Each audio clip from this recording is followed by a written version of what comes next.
C'était une promesse de l'État, une grande victoire pour les victimes. L'Assemblée nationale a voté un amendement hier soir qui va leur permettre à ces milliers de femmes, d'enfants touchés par la dépakine d'être indemnisées. La dépakine, c'est cette antiépileptique en vente depuis 1967 et responsable notamment de malformations du fœtus lorsqu'il est pris pendant la grossesse. Pascal Justice, Hervé Gutmann.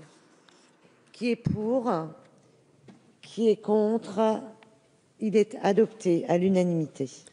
C'est la première étape de la mise en place du mécanisme d'indemnisation des victimes de la dépakine et de ses dérivés.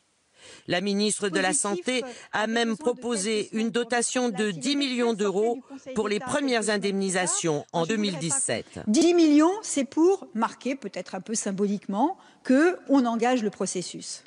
Comme pour le Mediator, un collège d'experts devra étudier les dossiers un par un.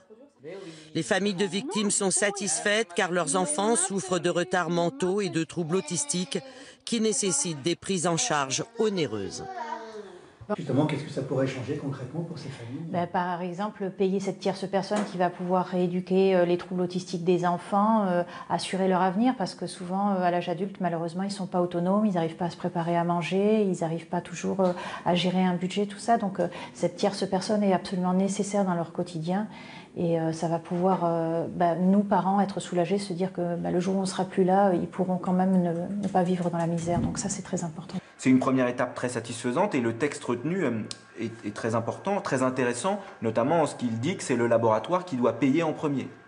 Il appartiendra au laboratoire Sanofi d'assumer sa responsabilité et c'est uniquement s'il ne le fait pas que l'État se substituera. Le laboratoire Sanofi se dit prêt à répondre aux demandes d'expertise médicale, mais précise. Le texte de l'amendement adopté par l'Assemblée nationale ne préjuge en rien des responsabilités des différents acteurs. Pour payer, le laboratoire réclame donc que sa responsabilité soit préalablement établie, ce qui promet des batailles d'experts.